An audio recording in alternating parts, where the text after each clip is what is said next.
ages. Welcome to the Dirt Sheet with your host, Cullum Ahern. Every week I bring you the skinny on what's gone down in video games, which is basically the PlayStation 4. However, we feel like we've covered that enough. We want to bring you other stuff. So if you keep watching, you'll see that. Yeah. I'm sure everybody knows by now that it's time to take a little survey. This past week I surveyed Metacritic and I asked them out of 100 what would they give the War Z, and they said 23. Not too good, no, especially when you compare that to the popular zombie mod with a Z in the title as well. Yeah.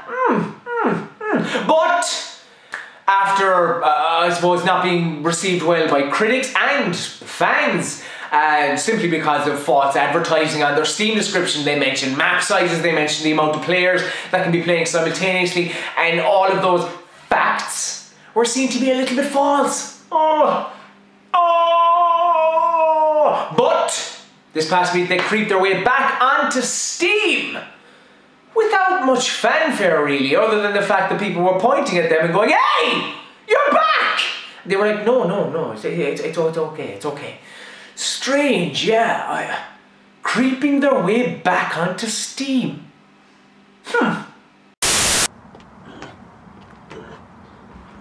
Oh, fuck.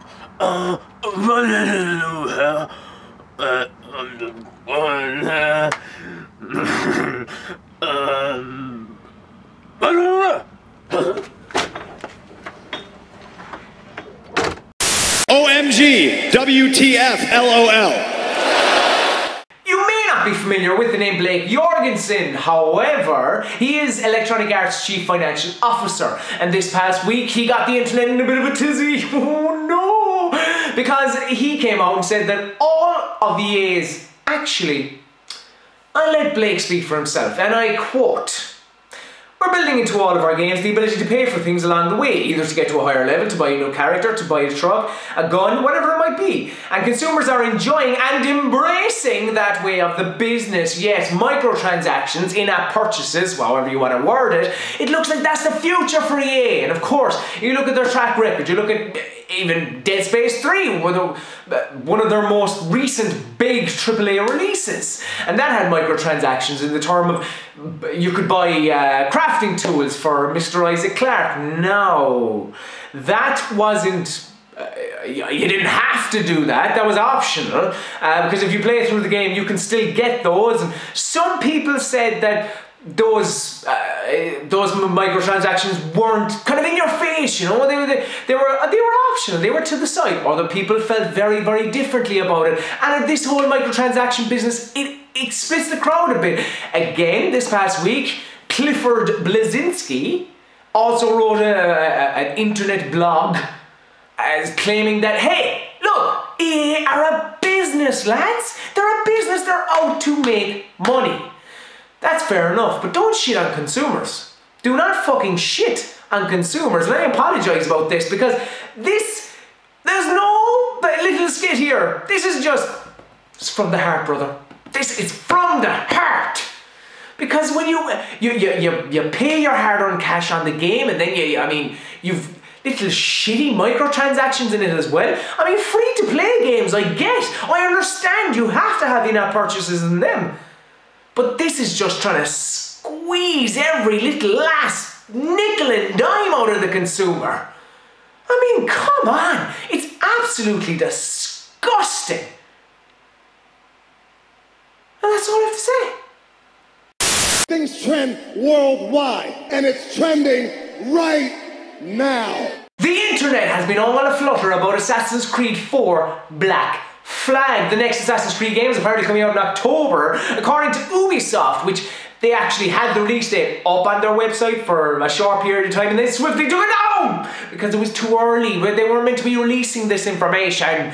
But also before that, we got many other leaks, like we got to look at the patch shot. We apparently know the setting. There are pirates involved. We don't know an awful lot about it. Apparently the protagonist is the father of Haytham Kenway and the grandfather of Connor from Assassin's Creed 3. Interesting. It's particularly interesting seeing as the previous protagonists in the Assassin's Creed series, you look at Altair, Ezio and Connor himself, the pirate setting, it is very different. You know, it is intriguing to a degree to see where the Assassin's Creed series will be going, even though it's become annualized a la Call of Duty. But yeah, I'm intrigued at the very least to see where Ubisoft will be taking this. Yar me mateys, I'm Long John Silver and I'm the new protagonist in the next Assassin's Creed game. I wears me swords in me pants and sometimes they get cut, which is a bit dodgy. I wear me tracksuit pants for aerodynamic purposes and me Skechers are light on me feet for extra assassin abilities, lads. Yar, I be running around like a pirate. Yar! And thus ends another edition of The Dirt Sheet. If you like what you saw, please like this video, leave a comment, and subscribe to the God of the Geek YouTube channel, because I'll be here next week and every other week after that, bringing you the dirt that you want to know about.